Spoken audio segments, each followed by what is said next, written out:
اب تو مدینہ کے سارے گھروں میں اچھے اچھے پکوان پک رہے ہیں اور اچھے اچھے کھانے بن رہے ہیں اور اچھے اچھے کپڑے پہنے جا رہے ہیں. اے اللہ کے نبی ہم تو آپ کی بیویاں ہیں, ہم تو اس امت کی مائیں ہیں, کیا ہمیں اچھا کپڑا پہننے کا حق حاصل نہیں؟ کیا ہمیں اچھے کھانے کھانے کا حق حاصل نہیں؟ اے اللہ کے نبی ہم چاہتے ہیں کہ سال میں جو پیسہ ہم کو دیا جاتا ہے, جو نفقہ ہمیں دیا جاتا ہے, اس میں کچھ بڑھوتری کر دی جائے, کچھ اضافہ کر دیا جائے, کچھ انکریمنٹ کر دیا جائے.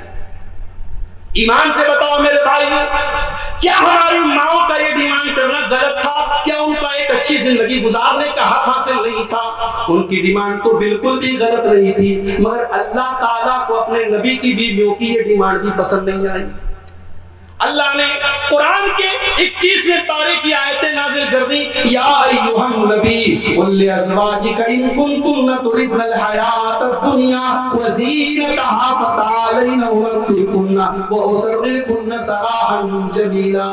اے نبی اپنی بیویوں سے کہہ دیجئے اگر تم کو دنیا کی چمک دمک چاہیے, تم کو دنیا کی دولت چاہیے, تو اے نبی کی بیویوں آ جاؤ, میں تم کو دنیا کی دولت دے دیتا ہوں, مگر پھر تم کو اپنے گھر میں نہیں رکھوں گا, تم کو طلاق دے دوں گا, تم کو اپنے گھر سے نکال دوں گا, تم جاؤ دنیا کا عیش و آرام لے لو, مگر پھر تم محمد کے گھر میں نہیں رہ سکتی ہو. وَإِن كُنتُنَّ تُرِدْنَ اللَّهَ وَرَسُولَهُ وَالدَّارَ الْآخِرَةَ فَإِنَّ اللَّهَ أَعَدَّ لِلْمُحْسِنَاتِ مِنكُنَّ أَجْرًا عَظِيمًا.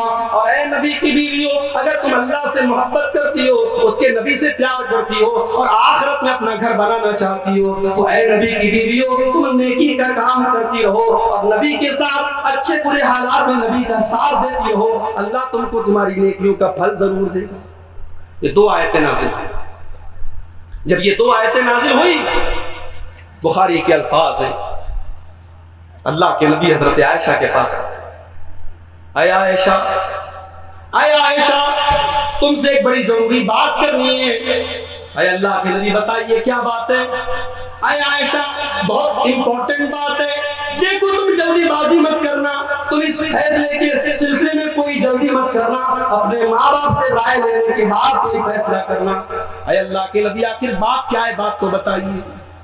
آپ نے قرآن کی یہی دونوں آیتیں پڑھ کے سنا دی اور کہا کہ اے عائشہ دیکھو اللہ تعالیٰ تمہیں اختیار دے رہا ہے, یا تو تم دنیا کی دولت لے کر کے اپنے نبی کا گھر چھوڑ کے چلی جاؤ, یا دنیا کی تھوڑی سی پریشانی اٹھا لو لیکن اپنے نبی کے ساتھ رہو, تمہیں اللہ جنت دے گا. اے عائشہ بتاؤ تمہاری چوائس کیا ہے, تم کیا پسند کرتی ہو؟ ہائے ہائے میری پیاری ماں بہنوں, کیا جواب دیا تھا میری پیاری ماں نے, کیا جواب دیا تھا عائشہ نے؟ کہا اے اللہ کے نبی افی ھذا اے اللہ کے نبی, اے اللہ کے نبی آپ کیسی باتیں کر رہے ہیں؟ کیا یہ کوئی ایسا معاملہ ہے جس میں مجھے اپنے ماں باپ سے رائے لینی پڑ جائے؟ نہیں نہیں اے اللہ کے نبی, میرا فیصلہ بالکل کلیئر ہے, میرا ڈیسیژن بالکل واضح ہے.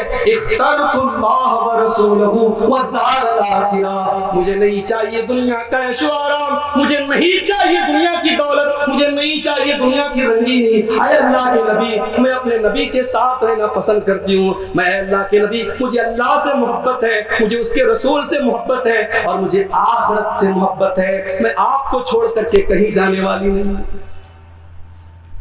اتنی بڑی قربانی دی تھی نبی کی بھی, اتنا بڑا اختیار ملا, چوائس ملی, آپشن ملا. انہوں نے کہا نہیں ہمیں دنیا نہیں چاہیے, ہم نبی کے ساتھ. اور جب انہوں نے اتنی بڑی قربانی دی تو اللہ نے انعام کیا دیا ان کو؟ اللہ نے دو انعام دیا.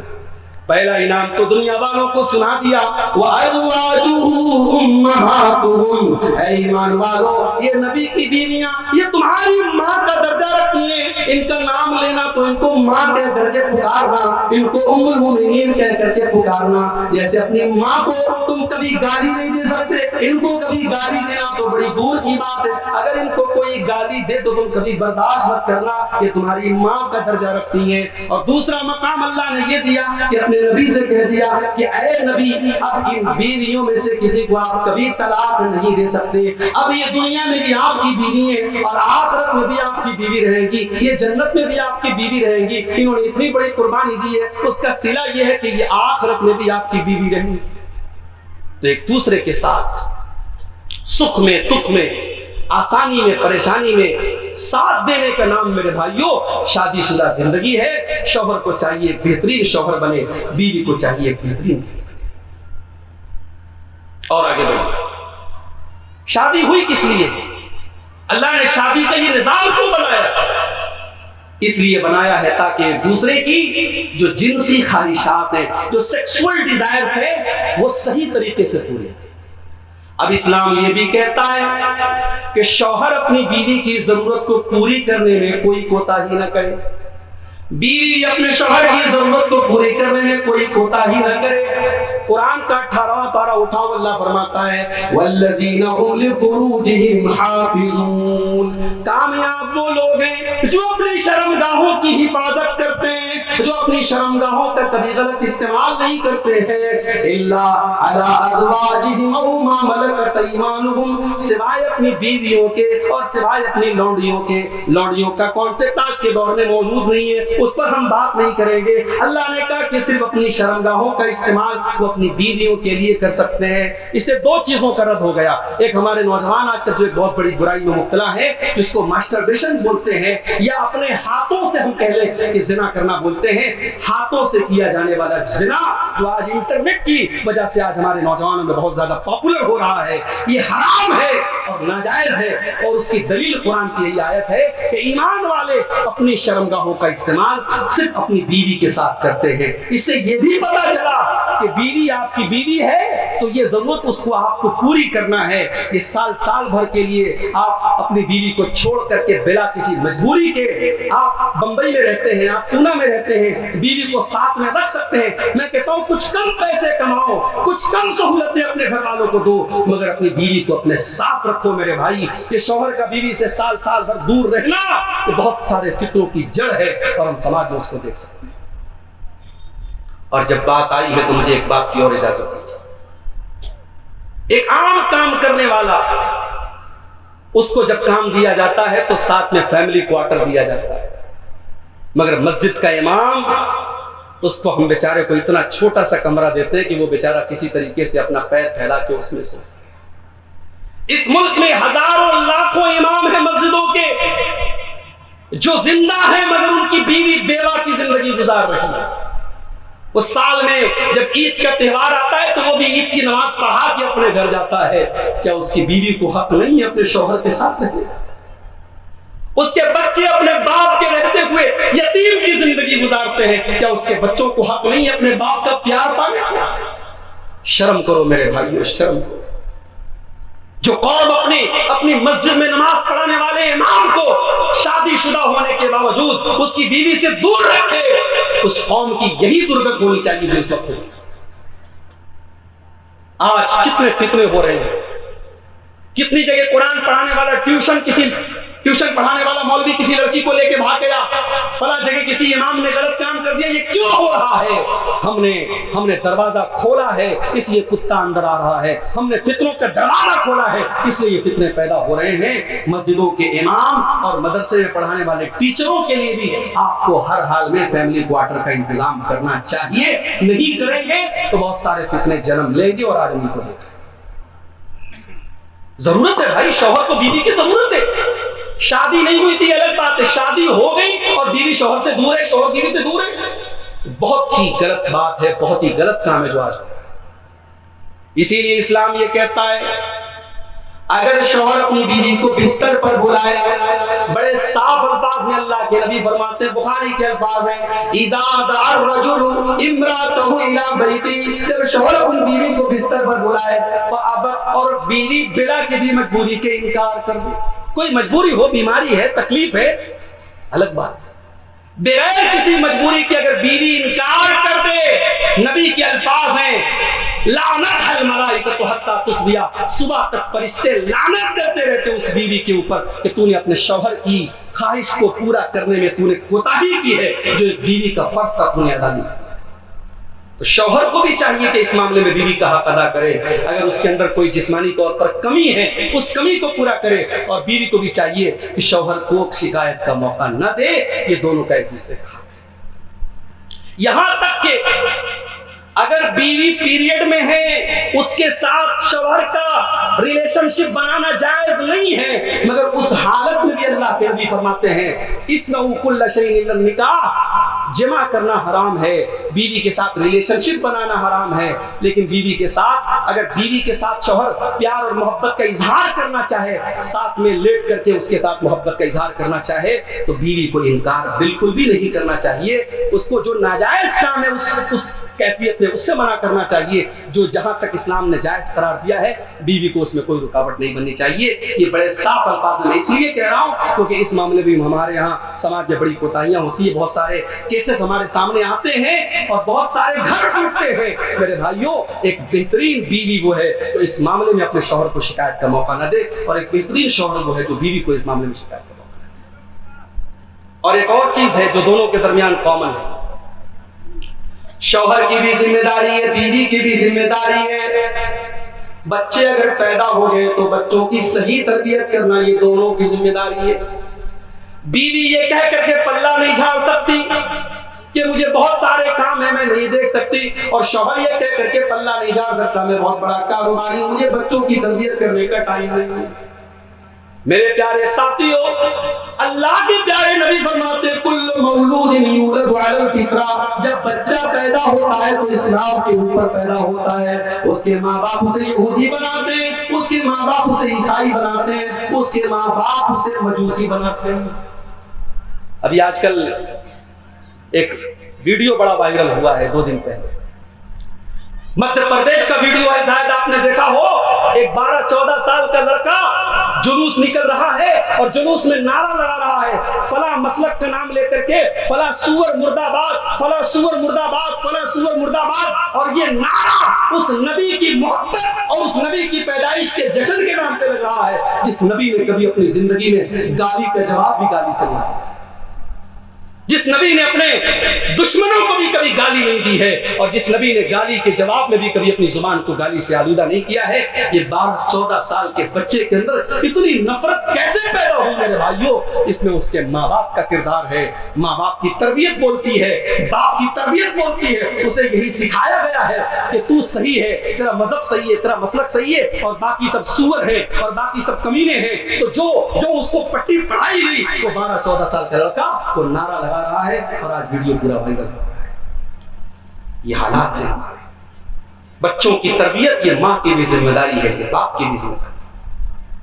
اسی لیے عربی کا ایک شاعر کہتا ہے لیس الیتیم من انتہا ابواہ من ہم الحیات وخلفاہ ذلیلا، یتیم وہ نہیں ہے جس کے ماں باپ اسے چھوڑ کے چلے جائیں، ان الیتیم هو الذی تلقى له امن تخلت وهو مشغولا، ارے یتیم تو وہ انسان ہے جس کی ماں کے پاس اس کے لیے ٹائم نہیں، جس کے باپ کے پاس اس کے لیے ٹائم نہیں۔ باپ اتنا بڑا کاروباری ہے، بچوں کی تربیت کے لیے اس کے پاس کوئی ٹائم نہیں، اور ماں اتنی بڑی کام کاجی ہے، بچوں کی تربیت کے لیے اس کے پاس کوئی ٹائم نہیں۔ میری ماں اور بہنوں، آپ ایک بہترین ماں کا کردار ادا کیجیے۔ میرے بھائیوں، آپ ایک بہترین باپ کا کردار ادا کیجیے۔ اولاد کی تربیت یہ دونوں کی مشترکہ ذمہ داری ہے۔ اور ایک اور چیز ہے جو میاں بیوی دونوں کی مشترکہ ذمہ داری ہے کہ ایک دوسرے کی پرائیویٹ باتیں شیئر نہ کریں۔ یہ بھی ہمارے یہاں ہوتا ہے، شادی کے بعد مرد اپنے دوستوں سے بتاتا ہے کہ میری بیوی کے ساتھ یہ معاملہ پیش آیا، یہ معاملہ پیش آیا۔ عورت اپنی سہیلیوں سے بتاتی ہے میرے ساتھ یہ معاملہ پیش آیا، میرے ساتھ یہ بہت بڑا گناہ ہے میرے پیارے ساتھیوں۔ اللہ کے پیارے نبی فرماتے ہیں، صحیح مسلم کی روایت ہے کہ اللہ تعالیٰ کے یہاں سب سے برا انسان وہ ہوگا جو اپنی بیوی کے ساتھ سوتا ہے، بیوی اس کے ساتھ سوتی ہے، ثم ینشر سرہا، پھر دونوں ایک دوسرے کے راز کو بانٹتے ہیں، لوگوں کو بتاتے ہیں۔ اللہ کے نبی کے سامنے ایک مرتبہ یہ بات آئی کہ صحابہ ایک دوسرے کو اس طریقے کی باتیں بتاتے ہیں۔ آپ نے صحابہ سے فرمایا خبردار خبردار، لا تفعلوا، آئندہ ایسا کام مت کرنا، انما ذالک مثل شیطان، اے میرے صحابہ یہ تو شیطان کا کام ہے، جو کسی شیطان عورت کے ساتھ راستے میں غلط کام کرتا ہے اور لوگ اس کو دیکھتے رہتے ہیں، یہ شیطانوں کا کام ہے، یہ انسانوں کا کام نہیں۔ یہ جو گندی گندی موویز آ رہی ہیں اور اس عمل کو ویڈیو کی شکل میں دکھایا جا رہا ہے، اللہ کے نبی کی یہ حدیث بتا رہی ہے کہ شیطان کا کام ہو سکتا ہے، ایک باعفت اور باغیرت مرد کا کام نہیں ہو سکتا ہے کہ وہ اپنی بیوی کے ساتھ اس عمل کو وہ دنیا کے سامنے ظاہر کرے، اسے بتائے کہ اس کا ویڈیو شیئر کرے، یہ کسی باغیرت مرد کا کام نہیں ہو سکتا ہے۔ اب ہم آتے ہیں بیوی کا حق شوہر کے اوپر کیا ہے اور شوہر کا حق بیوی کے اوپر کیا ہے. پہلے ہم شوہر کا حق بیان کر دیں. میری مائیں بہنیں تھوڑا کان کھڑا کر لیں, ان کے مطلب کی بات بتا رہا ہوں. شوہر کا حق کیا ہے آپ کو؟ شوہر کا پہلا حق یہ ہے, بڑے غور سے سننا میری پیاری ماں بہنوں, شوہر کا پہلا حق یہ ہے کہ آپ اس کی اطاعت کریں, کیونکہ اللہ تعالیٰ نے گھر کا ذمہ دار مرد کو بنایا ہے. الرجال قوامون علی النساء, مرد عورتوں کے اوپر ذمہ دار ہے. بما فضل اللہ بعضهم علی بعض وبما انفقوا من اموالهم, اس لیے کہ مرد زیادہ طاقتور ہے اور مرد کو اللہ تعالیٰ نے کمانے کی اور خرچ کرنے کی ذمہ داری دی ہے. عورت کو کمانا نہیں ہے, ضرورت پڑے مشکل حالات میں عورت کوئی جاب وغیرہ کر لے الگ بات ہے, عورت کا کام کمانا نہیں ہے. میرے عورت کا کام جاب کرنا نہیں ہے, عورت کا کام گھر گرہستی سنبھالنا ہے, کما کے لانا یہ مرد کا کام ہے. اور مرد کو اللہ تعالیٰ نے فطری طور پر عورت سے زیادہ طاقتور بنایا ہے, اس لیے گھر کا ذمہ دار مرد ہے. اب جب ذمہ دار مرد ہے تو وہ اسکول کبھی چل ہی نہیں سکتا ہے جہاں کا ٹیچر اپنے پرنسپل کی بات نہ مانے. وہ اسٹیٹ کبھی چل ہی نہیں سکتا ہے جہاں کے منتری چیف منسٹر کی بات نہ مانے. وہ دیش کبھی چل ہی نہیں سکتا ہے جہاں کی کیبنٹ پرائم منسٹر کی بات نہ مانے. گھر کا پرائم منسٹر اور گھر کی کیبنٹ کا چیف آپ کا شوہر ہے. شوہر کی اطاعت کرنا آپ کی ذمہ داری. اور بڑے واضح لفظوں میں کہہ رہا ہوں میری ماں اور بہنوں, ہر جلسے میں تقریر سننے چلی جاؤ, ہر جمعہ کے خطبے میں شامل ہو جاؤ, رات بھر نماز پڑھو. اگر شوہر کی نافرمان ہو اور شوہر کی اطاعت نہیں کرتی ہو تو جنت کی امید رکھنا چھوڑ دو میری ماں. اللہ کے نبی فرماتے ہیں میں نے جہنم میں مردوں سے زیادہ عورتوں کو دیکھا ہے. ایک عورت کھڑی ہو گئی, اے اللہ کے نبی ایسا کیوں ہے؟ آپ نے جنت میں اور جہنم میں مردوں سے زیادہ عورتوں کو کیوں دیکھا ہے؟ آپ نے فرمایا تکثرن اللعن وتکثرن العشیر, تم بہت زیادہ لعن طعن کرتی ہو, تمہاری زبان پر کنٹرول تمہیں بہت کم ہے. وتکثرن العشیر, اور تم اپنے شوہروں کی ناشکری کرتی ہو اور اپنے شوہروں کی نافرمانی کرتی ہو. شوہر کی اطاعت کرو, شوہر کی بات مانو. عورت کے لیے جنگ کے میدان میں جا کر کے جان دینے کا حکم نہیں ہے, اسے جہاد کا حکم نہیں دیا گیا. اس کے لیے جنت میں جانے کے لیے صرف 4 کام کر لے عورت جنتی ہے. اللہ کے نبی فرماتے ہیں اذا صلت المرأة خمسا وصامت شهرها واطاعت زوجها واحسنت فرجها دخلت من ابواب الجنة شهر. عورت اگر 5 ٹائم کی نماز کی پابند ہے, رمضان کا روزہ پابندی سے رکھتی ہے, شوہر کی اطاعت کرتی ہے اور اپنی شرمگاہ کی حفاظت کرتی ہے, ایسی عورت جنت کے جس گیٹ سے چاہے, جس دروازے سے چاہے جا سکتی ہے. جنتی ہے وہ عورت جو شوہر کی اطاعت کرتی ہے. یہاں تک کہ شوہر کی اجازت کے بغیر بیوی نفل روزہ نہیں رکھ سکتی. رمضان کا روزہ الگ بات ہے, فرض ہے. نفل روزہ آپ کو رکھنا ہے, سوموار کے دن کا روزہ, جمعرات کے دن کا روزہ, عاشورہ کا روزہ, عرفہ کا روزہ, جو بھی نفل روزہ اللہ کے نبی سے ثابت ہے, اگر عورت کو رکھنا ہے تو شوہر کا ایگری ہونا ضروری ہے. کیونکہ ظاہر ہے اگر وہ روزہ رہے گی تو اس پیریڈ میں مرد اب اس سے مل نہیں سکتا ہے. مرد کو ایک حق سے وہ محروم کر رہی ہے, اس حق سے محروم اگر کر رہی ہے تو مرد کی اجازت ہونا ضروری ہے. اللہ کے نبی فرماتے ہیں لا یحل لامرأة, عورت کے لیے جائز نہیں ہے کہ وہ ان تصوما, کہ وہ روزہ رکھے, وزوجها شاہد, اور شوہر گھر میں نہیں ہے, شوہر باہر ہے الگ بات ہے. شوہر اگر گھر میں ہے تو شوہر کی اجازت کے بغیر وہ نفل روزہ بھی نہیں رکھ سکتا. تو یہ پہلی چیز ہے اطاعت. دوسری چیز ہے خدمت کرنا, شوہر کی خدمت کرنا, شوہر کے کپڑے کا خیال رکھنا, شوہر کی ضرورتوں کا خیال رکھنا, یہ بیوی کی ذمہ داری ہے. ایک مولوی صاحب کے پاس ایک عورت آئی, اس نے کہا مولوی صاحب یہ بتائیے کہ ساس سسر کی خدمت کرنا یہ کیا میرے ذمہ فرض ہے؟ اگر فرض ہے تو آپ قرآن کی آیت ہم کو لکھ کے دیجئے اور نبی کی حدیث کا حوالہ دیجئے جس سے پتا چلے کہ ساس سسر کی خدمت کرنا میرے اوپر فرض ہے. مولوی صاحب بھی بہت ہوشیار تھے, انہوں نے کہا بالکل صحیح کہہ رہی ہے محترمہ, نہ آپ کے ساس کی خدمت آپ کی ذمہ فرض ہے, نہ سسر کی خدمت آپ کے اوپر فرض ہے, اور نہ اس کی کوئی دلیل آپ کی کوئی موجود ہے. لیکن ایک بات میری اور بھی سنی. کہا کیا بات ہے؟ کہا کہ آپ کا شوہر ہر مہینے جو آپ کو شاپنگ مال میں لے جا کے ہزاروں روپے کی شاپنگ کراتا ہے، یہ بھی آپ کے شوہر کے اوپر فرض ہے۔ وہ روزانہ طرح طرح کی آپ کو بہترین چیزیں کھلا رہا ہے، ہوٹل سے لا کے آپ کو کھلا رہا ہے، آپ کو گھومنے پھرنے لے کے جا رہا ہے، یہ تمام چیزیں فرض نہیں ہے، نہ قرآن کی کسی آیت سے ثابت ہے، نہ کسی حدیث سے ثابت ہے۔ زندگی قانون کے ڈنڈے سے نہیں چلتی میری ماں بہنوں، کہ بہو اپنا ایک دائرہ بنا لے کہ یہاں سے میرا کام ہے، یہاں سے میرا کام نہیں ہے۔ بیوی ایک دائرہ بنا لے یہاں سے میرا کام ختم، شوہر ایک دائرہ بنا لے یہاں سے میری ڈیوٹی ختم۔ زندگی اور شادی شدہ زندگی اور فیملی پیار اور محبت سے چلتا ہے۔ آپ کے ذمہ ساس سسر کی خدمت ضروری نہیں ہے، مگر وہ ساس آپ کے شوہر کی ماں ہے، وہ اگر اس کو وہ اس 70 سال کی بوڑھی عورت اپنے ہاتھ سے بیٹھ کے کپڑا دھلے، آپ کی غیرت کیسے گوارا کر رہی ہے کہ آپ اس کے کام کریں؟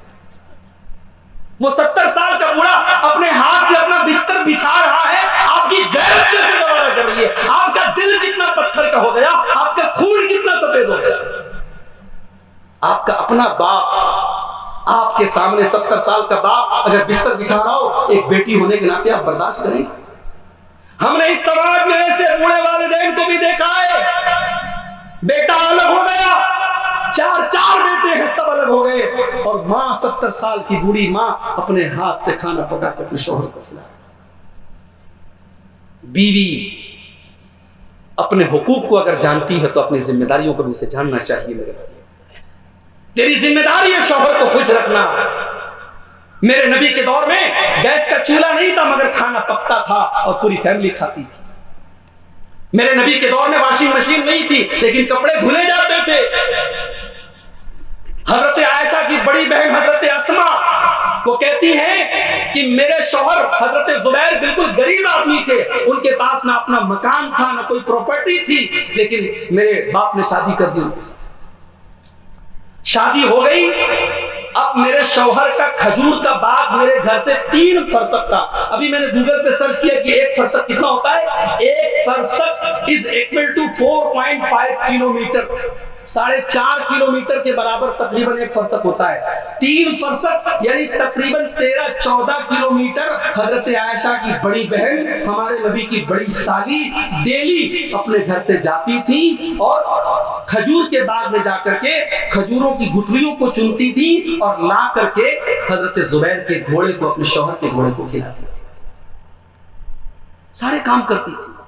حضرت فاطمہ نبی کی سب سے لاڈلی بیٹی، شادی حضرت علی کے ساتھ۔ کوئی پیسے والے بڑے مالدار حضرت علی نہیں تھے، غریب تھے، فائنینشلی کمزور تھے، مگر اس گھر میں حضرت فاطمہ نے کبھی شکایت نہیں کی، اپنے ہاتھوں سے چکی چلاتی، سارے کام کرتی، حسن و حسین کی پرورش بھی کرتی، لیکن کبھی یہ نہیں کہتی کہ مجھے شکایت ہے، کبھی اپنے زبان پر شکایت کا حق نہیں۔ شوہر کی خدمت کرنا یہ بھی آپ کی ذمہ داری۔ تیسری ذمہ داری بیوی کی کیا ہے؟ شوہر کے گھر سے بغیر اجازت نہ نکلے۔ بھائی ٹھیک ہے، گھمائش مئو سے کنوج بہت دور نہیں ہے، کنوج میں مائکہ ہے عورت کا، اور شوہر کو پتا ہے کہ ہفتے بھر میں 10 دن میں مائکے چلی جاتی ہے، چلو وہ الگ بات ہے، مگر شوہر کی اجازت کے بغیر آپ کسی رشتہ دار کے یہاں کہیں بھی جا رہی ہیں، یہ مناسب نہیں ہے۔ گھر کے باہر آپ کو نکلنے سے پہلے شوہر کی اجازت ضروری ہے۔ وَقَرْنَ فِي بُيُوتِكُنَّ، اے نبی کی عورتوں تم اپنے گھر میں رہا کرو، تمہارا کام گھر سنبھالنا ہے، اور کبھی تم گھر کے باہر اگر نکلا کرو وَلَا تَبَرَّجْنَ تَبَرُّجَ الْجَاهِلِيَّةِ الْأُولَىٰ، تو تم بناؤ سنگار کر کے، میک اپ کر کے نہ نکلا کرو۔ یا الٹی گنگا بہ رہی ہے، شوہر کے لیے کبھی میک اپ نہیں ہوتا، شوہر کے لیے کبھی لپسٹک اور پاؤڈر اور یہ الا بلا کیا چمکارا مسکارا کیا کیا مجھے نام بھی نہیں معلوم، یہ سب کبھی نہیں لگتا۔ ہاں شادی میں جانا ہے، فنکشن میں جانا ہے تو بالکل بن ٹھن کے جانا۔ شوہر سب سے بڑا حقدار ہے آپ کے میک اپ کا۔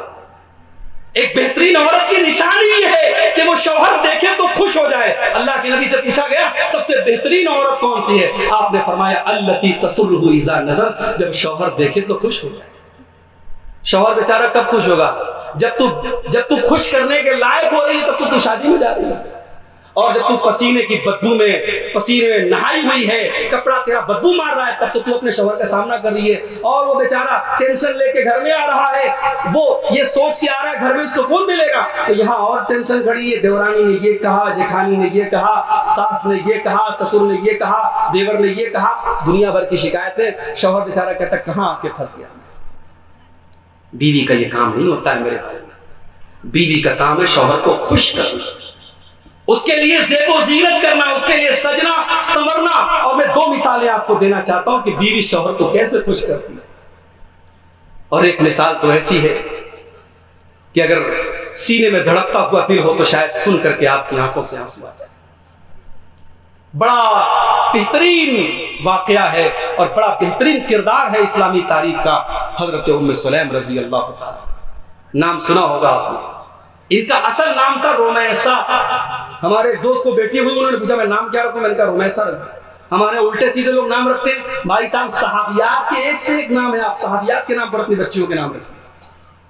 رومیسا نام بڑا پیارا ہے، بچی پیدا ہو تو یہ نام رکھ سکتے ہیں۔ یہ کس کا نام تھا؟ ام سلیم کا۔ یہ کون تھی؟ یہ حضرت انس کی ماں تھی، یہ بیوہ تھی، شوہر کا انتقال ہو گیا۔ اب بیوہ عورت کو کون پوچھتا ہے بھائی؟ اس زمانے میں بھی بیوہ عورتوں کی حالت بہت اچھی نہیں تھی۔ ان کے نکاح کا پیغام آیا حضرت ابو طلحہ انصاری کی طرف سے، جو مدینہ کے بڑے پیسے والے آدمی تھے۔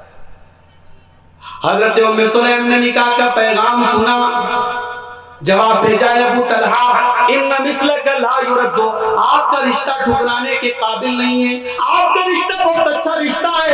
اے ابو طلحہ آپ بہت پیسے والے بڑے مالدار انسان ہیں، مگر اے ابو طلحہ میں ایک ایمان والی عورت ہوں اور آپ کافر ہیں، اور مومن عورت کا کافر سے نکاح صحیح نہیں ہے۔ اللہ اکبر۔ یہ سوچ اگر آج ہماری ان بچیوں کے دماغ میں پیدا ہو جائے تو شاید کسی غیر مسلم کے ساتھ اپنے گھر کی دہلیز کو پھلانگ کر کے باہر نہیں۔ کسی مسلمان عورت کا نکاح کسی غیر محرم، کسی غیر مسلم کے ساتھ جائز نہیں ہے۔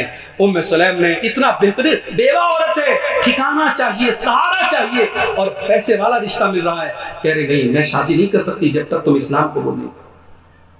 پھر حضرت ام سلیم نے اسی لیٹر کے اندر، اسی خط کے اندر ابو طلحہ کو اسلام کی دعوت پیش کی، اسلام کی تبلیغ کی۔ ابو طلحہ کے دل میں اسلام اتر آیا، انہوں نے اسلام قبول کر لیا۔ ام سلیم نے جواب دیا اے ابو طلحہ اگر تم اسلام قبول کر لو، مجھے مہر کے اندر کوئی انگوٹھی نہیں چاہیے، کوئی سونا چاندی نہیں چاہیے، اے ابو طلحہ تم اسلام قبول کر لو، وہی میرا مہر ہو جائے گا۔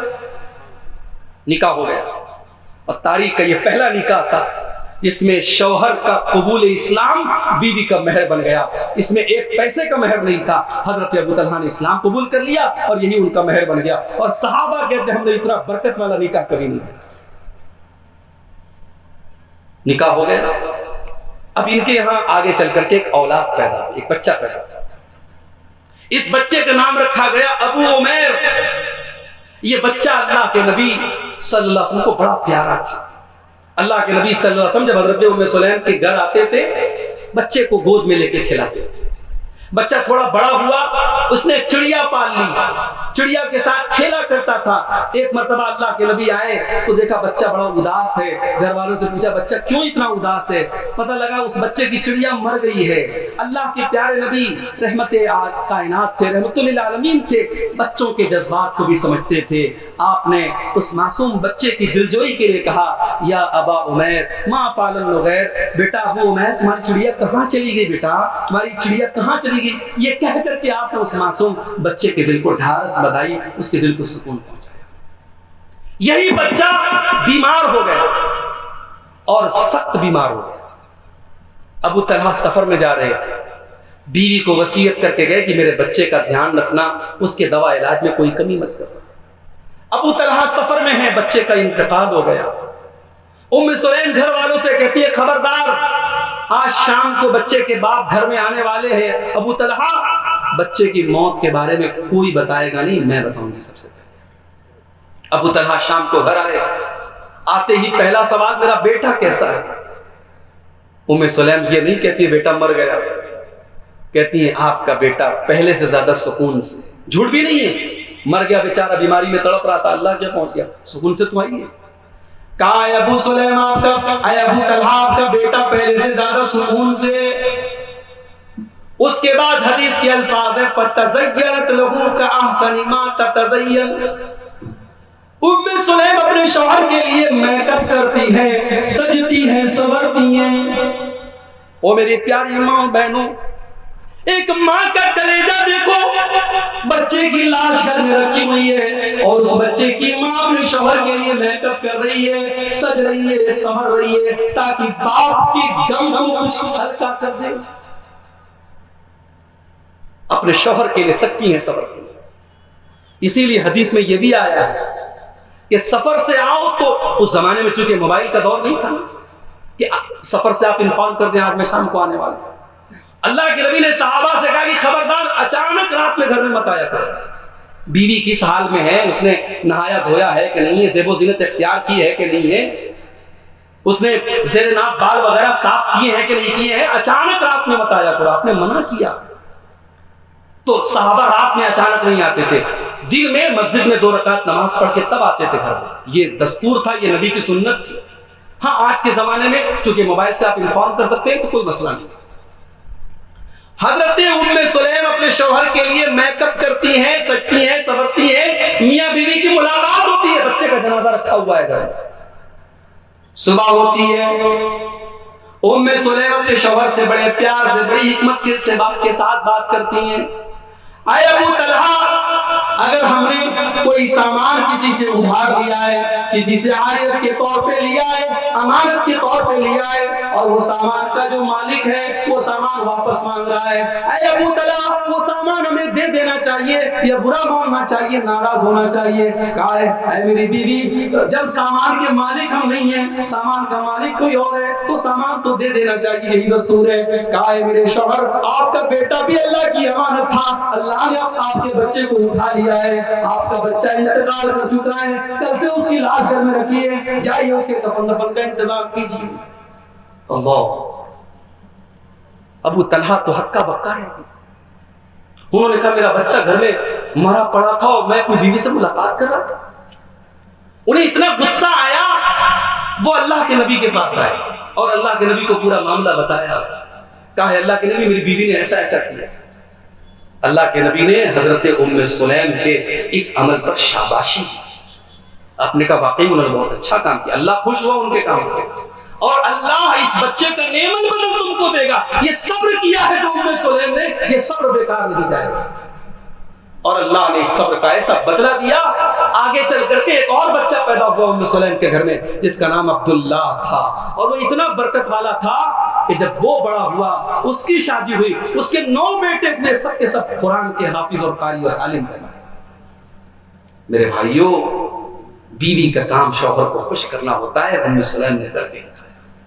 اور اپنے نبی کی زندگی کا وہ واقعہ یاد کرو کہ اللہ کے نبی کے اوپر قرآن کی پہلی وحی نازل ہوئی، قرآن کی پہلی وحی نازل ہوئی اور اللہ کے نبی کے کندھے پر نبوت کی ذمہ داری ڈالی گئی، اور آپ گھبرائے گھبرائے گھر آئے اور آپ نے کہا خدیجہ مجھے جلدی سے کمبل اڑا دو۔ گرمی کا موسم تھا لیکن آپ کانپ رہے تھے۔ حضرت خدیجہ جلدی سے کمبل لائیں، آپ کو اڑایا، پوچھا سرتاج کیا بات ہے، شوہر کیا بات ہے، کیوں آپ اتنے گھبرائے ہیں؟ آپ نے پورا واقعہ سنایا اور سنا کر کے آپ نے کہا لقد خشیت علی نفسی، اے خدیجہ مجھے ڈر ہے کہیں میری جان نہ چلی۔ میری پیاری ماں بہنوں، بیوی کا کردار دیکھو کیا ہونا چاہیے۔ اللہ کے نبی بڑی پریشانی کے عالم میں، بڑی ٹینشن میں، آپ کو اپنی جان جانے کا خطرہ ہے، آپ کو اپنی زندگی کی جانے کا خطرہ ہے، لیکن ہم حضرت خدیجہ کیا فرماتی ہیں، اماں خدیجہ کیا فرماتی ہیں، کلا واللہ ما یخزیک اللہ ابدا، اے میرے سرتاج، اللہ تعالیٰ کبھی آپ کو رسوا نہیں کرے گا، کبھی آپ کو ذلیل نہیں کرے گا۔ انک لتصل الرحم وتکسب المعدوم وتقری الضعیف، اے میرے سرتاج، آپ تو غریبوں کے ماوا ہیں، آپ تو یتیموں کے ملجا ہیں، آپ تو بے سہاروں کے سہارا ہیں، اللہ کبھی آپ کو رسوا نہیں کرے گا۔ اگر اللہ نے یہ ذمہ داری آپ کے کندھے پر ڈالی ہے تو اللہ ضرور اس ذمہ داری کو پوری کرائے گا۔ یہ تھا ایک بیوی کا، بیوی کا کام ہے شوہر کو خوش کرنا، اور ایک اور کام ہے بیوی کا، شوہر کے گھر میں شوہر کی اجازت کے بغیر کسی کو انٹری نہ دے۔ اگر منع کر دے شوہر کی فلاں کو گھر میں داخل نہیں کرنا ہے تو نہیں کرنا ہے۔ اللہ کے نبی نے حجۃ الوداع کی خطبے میں فرمایا کہ یہ شوہر کا حق ہے بیوی کے اوپر، یہ شوہر کا حق ہے کہ بیوی گھر میں کسی ایسے انسان کو آنے نہ دے اس کی پرمیشن شوہر نے۔ اور شوہر کا پانچواں حق یہ ہے میرے بھائیوں کہ اگر شوہر کا انتقال ہو گیا تو بیوی 4 مہینہ 10 دن تک سوگ منائے۔ کسی اور مرنے والے کے لیے، کسی عورت کے لیے جائز نہیں ہے کہ وہ 3 دن سے زیادہ سوگ منائے، 3 دن سے زیادہ وہ اچھے کپڑے نہ پہنے، 3 دن سے زیادہ وہ زیب و زینت نہ کرے۔ مگر شوہر مر گیا ہے تو 4 مہینہ 10 دن تک اسے خوشبو نہیں لگانا ہے، اسے زیب و زینت نہیں کرنا ہے، اسے بہت چمکدار اور رنگین کپڑے نہیں پہننا ہے، اسے سمپل طریقے سے رہنا ہے، زیب و زینت سے دور رہنا ہے، اور بلا ضرورت اسے گھر سے باہر نہیں نکلنا ہے، جس کو ہم عدت کہتے ہیں۔ اس عدت کا پیریڈ اسے شوہر کے احترام میں گزارنا ہے۔ اب شوہر کا حق کیا ہے؟ شوہر کے اوپر بیوی کا حق کیا ہے؟ شوہر کے اوپر بیوی کی ذمہ داری کیا ہے؟ تو پہلی ذمہ داری مہر ہے۔ وَآتُوهُنَّ صَدُقَاتِهِنَّ نِحْلَةً، بیویوں کو ان کا مہر خوشی خوشی دے دو۔ یا ہمارے کتنے بوڑھے لوگ بیٹھے ہوں گے جن کی بیوی کا مہر 7.5 روپیہ ہوگا، آج تک نہیں دی ہوگی۔ 32.5 روپیہ کچھ لوگوں کا مہر ہوگا، آج تک بیوی کو نہیں دیے ہیں۔ جب بیوی مر جائے گی نا، اس کا ہاتھ پکڑ کے کہیں گے معاف کر دو۔ نہیں، مرنے لگے گی تب معاف کرائیں گے، اور اگر مرنے کے ٹائم معافی نہیں مانگ سکے تو مرنے کے بعد مولوی صاحب کے پاس آ کے پوچھیں گے، مولوی صاحب بیوی کا مہر نہیں دے پائے، اتنا پیسہ کمایا بیوی کا مہر نہیں دے پائے۔ اسی لیے اب ہم نکاح پڑھانے جاتے تو پوچھتے ہیں بھائی صاحب نگد ہے کہ ادھار ہے؟ نگد کو ہم ویلکم کرتے ہیں کہ آئیے پہلے آپ مہر دیجیے۔ بیوی کا سب سے پہلا حق، اور وہی آپ اسی کو زندگی بھر آپ دبائے رہتے۔ اچھا، بعض بیویاں بھی ڈرتی ہیں کہ مہر لے لیں گے تو بہت عذاب آ جائے۔ مہر کا پیسہ اگر شوہر دے دے بیوی کو تو بیوی ڈرتی ہے، ارے وہ تیرا حق ہے۔ اور جب مہر کی بات آئی ہے تو ایک بات اور سنو، مہر بہت بھاری بھرکم بھی نہ ہو، بہت ہلکا بھی نہ ہو، مہر میڈیم انسان کی حیثیت کے مطابق۔ اور بہت پیسے والا انسان ہے اور 1000-2000 روپے کا مہر ہے، یہ بھی مناسب نہیں ہے، اور غریب آدمی ہے لاکھ روپے کا مہر مانگ دو، یہ بھی ٹھیک نہیں ہے۔ مہر سامنے والے کی حیثیت کے حساب سے ہونا چاہیے۔ حضرت عمر فاروق نے اپنے دور میں خطبے میں کہا کہ اے لوگوں، مہر میں غلو مت کرو، مہر بہت لمبا چوڑا مت وعدہ کرو۔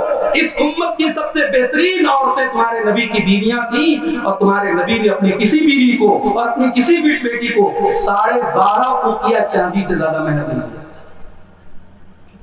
تو مہر میڈیم ہونا چاہیے، مہر میں کچھ بھی دیا جا سکتا ہے، یہاں تک کہ حدیث میں آتا ہے التمس ولو خاتم من حدید، لوہے کی انگوٹھی بھی دی جا سکتی ہے۔ یہاں تک حدیث میں آتا ہے کہ ایک عورت اللہ کے نبی کے پاس آئی اور آپ نے جب ایک صحابی سے ان کا نکاح کرنا چاہا تو صحابی سے آپ نے پوچھا اب معک شیء من القرآن، کیا تمہیں کچھ قرآن یاد ہے؟ صحابی نے کہا کہ ہاں اللہ کے نبی مجھے فلاں فلاں صورتیں یاد ہیں۔ آپ نے کہا جاؤ، میں نے اس عورت کے ساتھ تمہارا نکاح قرآن کی ان صورتوں کے بدلے میں کر دیا، تم اس کو یہ قرآن کی صورتیں سکھلا دینا، یہی مہر ہے۔ تو پہلا حق ہے مہر دینا۔ دوسرا حق نان و نفقہ، بیوی کا خرچ آپ کے ذمہ ہے، بیوی خود کما کے اپنا خرچہ اٹھائے یہ نہیں، بیوی کا خرچ آپ کے ذمہ ہے۔ بیوی کو اپنی حیثیت کے مطابق اچھا کھلاؤ، اچھا پہناؤ، یہ آپ کی ذمہ داری۔ اللہ کے نبی سے ایک صحابی نے پوچھا ہے اللہ کے نبی بیوی کا حق ہمارے اوپر کیا ہے؟ آپ نے فرمایا ان تطعمها اذا طعمت، جو کھاؤ اپنی بیوی کو کھلاؤ، وَتَكْسُوهَا إِذَا اكْتَسَيْتَ، جس لیول کا اور جس معیار کا کپڑا تم پہنتے ہو اس معیار کا بیوی کو بھی پہناؤ۔ ماشاءاللہ کپڑے کے معاملے میں تو عورتوں کا مقابلہ کوئی نہیں کر سکتا، ہم لوگ تو 1500 روپے میں نپٹ جاتے ہیں، ان کا تو 5000 سے شروعات ہوتی ہے ماشاءاللہ۔ تو آپ نے فرمایا جس معیار کا تم پہنتے ہو ان کو پہناؤ، وَلَا تَضْرِبِ الْوَجْهَ، اور کبھی چہرے پر مت مارو، کبھی اگر بیوی اتنی نافرمانی کرنے لگے کہ ہاتھ اٹھانا پڑے تو خبردار چہرے پر ہاتھ۔ یہاں ایک بات کی اور وضاحت کر دوں، نبی نے کہا چہرے پر ہاتھ مت اٹھاؤ، اس کا مطلب مارنے کی پرمیشن دے دی، کھلی چھوٹ دے دی، ایسا نہیں ہے۔ نبی نے مارنے کی اجازت دی ہے، مگر نبی نے خود کبھی کسی بیوی پر ہاتھ نہیں اٹھایا ہے، اور آپ نے ہاتھ اٹھانے والوں کو اچھا نہیں کہا۔ ایک مرتبہ جب آپ نے صحابہ کو بیویوں کو مارنے سے منع کیا اور صحابہ کرام کی بیویاں بہت شیر ہو گئی اور صحابہ اللہ کے نبی کے پاس آ کر کے شکایت کرنے لگے کہ عورتیں بہت شیر ہو گئی ہیں، آپ نے مارنے کی اجازت دے دی، اور جب شوہروں نے بہت ان کو مارا پیٹا تو بہت ساری عورتیں اللہ کے نبی کے گھر کو آ کے گھیر لیتی ہیں اور سب اپنے اپنے شوہروں کی شکایت لے کر کے آتی ہیں۔ اللہ کے نبی مسجد میں آتے ہیں اور منبر پر چڑھ کر کے خطبہ دیتے ہیں اور خطبے میں آپ فرماتے ہیں میرے گھر پہ بہت ساری عورتیں اکٹھا ہیں، وہ عورتیں یہ کہہ رہی ہیں ان کے شوہروں نے ان کو مارا ہے، اولئک لیسوا بخیارکم، وہ تم میں اچھے لوگ نہیں ہیں، وہ بہترین لوگ نہیں ہیں۔ بیوی کے اوپر ہاتھ اٹھانے والا اچھا انسان، ولا تقبح، اور بیوی کو گالی گلوچ مت کرو، لعن طعن مت کرو، ولا تحجر الا فی البیت، اور بیوی سے جھگڑا ہو جائے تو گھر کے باہر میٹر کو مت لے کے جاؤ، انٹرنل گھر کے اندر معاملے کو سلجھا لو، گھر کے باہر مت لے کے جاؤ۔ تو یہ شوہر کے اوپر بیوی کا حق ہے کہ وہ بیوی کا خرچہ اٹھائے، بیوی کو اچھا کپڑا پہنائے، بیوی کی رہائش کا انتظام کرے۔ اسکنوہن من حیث سکنتم، اللہ نے فرمایا جہاں تم رہتے ہو وہاں بیوی کو رکھو۔ ایسے بھی کیس آئے ہیں، حیدرآباد میں ایسے کیس بہت ہو رہے ہیں، شوہر رہتا ہے سعودی میں، بیوی رہتی ہے حیدرآباد میں، 10 سال 15 سال زندگی کا بہترین ٹائم شوہر نے سعودی میں گزارا، بیوی کی پوری جوانی ختم ہو گئی شوہر کے بغیر، اور جب شوہر 45 سال کا 50 سال کا ہو گیا تب اسے خیال آیا مجھے دوسری بھی کرنی چاہیے۔ اس نے دوسری ایک جوان لڑکی سے شادی کی اور اس جوان لڑکی کو لے کر کے وہ سعودی جا کے رہنے لگا، اور یہ بیچاری جو ادھیڑ ہو چکی ہے، جو جوانی اپنے شوہر کے بغیر ختم کر چکی ہے، وہ اپنے بچوں کے ساتھ حیدرآباد میں رہتی ہے۔ اس طریقے کے کیس بھی، اگر دوسری شادی کو آج سماج میں گالی بنا دیا گیا ہے تو مجھے معاف کیجیے گا، اس میں بہت بڑا رول دوسری شادی کر کے پہلی بیوی کے ساتھ ناانصافی کرنے والوں کی بھی ہے۔ اگر آپ کو اللہ نے طاقت دی ہے جسمانی اعتبار سے، مالی اعتبار سے، ایک سے زیادہ شادی آپ کر سکتے ہیں، شریعت نے آپ کو اجازت دی ہے، مگر شریعت نے شرط لگائی ہے آپ کو انصاف کرنا پڑے گا، اور وہ انصاف آپ بہت کم لوگ کرتے ہیں میرے بھائیوں۔ اور یہ ناانصافی اگر کسی نے کی، ایک بیوی کے اوپر اس نے زیادہ پیار اور محبت لٹایا اور دوسری کا حق اس نے مارا، کل قیامت کے دن وہ اس حال میں آئے گا۔ اللہ کے نبی فرماتے، بخاری کے الفاظ ہیں، احد شقیہ مائل، اس کا ایک طرف کا چہرہ جھکا ہوا ہوگا، ایک طرف کا چہرہ پھلا ہوا ہوگا، اور دور سے سمجھ میں آ جائے گا یہ بے ایمان آدمی ہے جو اپنی بیوی کا حق مارتا تھا۔ تو بیوی کو اپنے ساتھ رکھو، بیوی کو اپنے سے دور رکھنا یہ بیوی کی حق ہے۔ بیوی کا حق یہ بھی ہے میرے بھائی کہ بیوی کے جذبات کا خیال رکھا جائے۔ شوہر یہ سوچے کہ صاحب میں جیسا چاہتا ہوں میری بیوی ویسی ہو جائے، یہ پاسبل نہیں ہے۔ تم مرد ہو، وہ عورت ہے، اور عورت کے اپنے کچھ جذبات ہیں، کچھ ایموشنز ہیں، وہ کچھ نہ کچھ غلطی کرے گی، وہ کچھ نہ کچھ زبان سے کبھی ایسی بات بول دے گی جو نہیں بولنی چاہیے۔ عفو درگزر سے کام لو، نظر انداز کو۔ ایک حدیث عام طور سے لوگ بہت بیان کرتے ہیں اور عورتوں کی بڑی کمی کے طور پہ بیان کرتے ہیں کہ اللہ کے نبی نے فرمایا کہ عورت پسلی سے پیدا ہوئی، اور کون سی پسلی سے؟ سب سے اوپر والی پسلی جو سب سے زیادہ ٹیڑھی ہوتی ہے۔ تو عورت پسلی سے پیدا ہوئی ہے، اگر تم اس کو سیدھا کرنا چاہو گے تو توڑ دو گے، اور اس کا توڑنا طلاق ہے۔ یہ اللہ کے نبی کی صحیح حدیث ہے۔ اس میں عورت کی خرابی نہیں بیان کی گئی ہے میرے بھائی، یہ عورت کی خصوصیت بیان کی۔ ہمارے سینے کے اندر پسلی ہے نا، پسلی ٹیڑھی ہے تبھی تو سینے کے اندر ہے، سیدھی ہوتی تو سینے میں ایڈجسٹ ہی نہ ہوتی۔ تو پسلی کا ٹیڑھا ہونا یہ پسلی کی خوبصورتی ہے۔ اللہ کے نبی اس حدیث میں بتانا یہ چاہتے ہیں کہ عورت کا اپنا ایک مزاج ہے، اپنا ایک نیچر ہے۔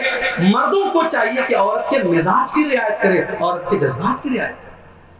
مسجد نبی میں حبشی لوگ برچھی سے کھیل رہے ہیں، اللہ کے نبی دیکھ رہے ہیں۔ اما عائشہ کی نظر پڑی، آپ نے کہا عائشہ تمہیں بھی دیکھنا ہے کیا؟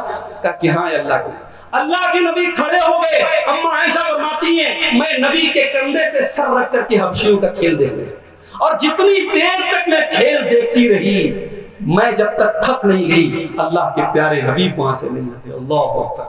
یہ ہے شوہر کا بیوی کو خوش رکھنا، بیوی کے جذبات کے احترام میں اللہ کے نبی اتنی دیر تک کھڑے رہے۔ یہ آپ نے امت کو ایک میسج دیا کہ اپنے گھر میں جلاد مت بناؤ، اپنے گھر میں اپنی یہ امیج مت بناؤ۔ جیسے بعض لوگ کہتے ہیں صاحب میری بیوی کی مجال کیا ہے کہ میرے سامنے جو ہے وہ ایک لفظ بول سکے، میں گھر میں آتا ہوں مونچھوں پر تاؤ دیتا ہوں تو میری بیوی کی گگی بن جاتی ہے۔ تو بھائی صاحب آپ انسان نہیں، آپ جنات ہیں، آپ اپنا ٹیسٹ کرائیں۔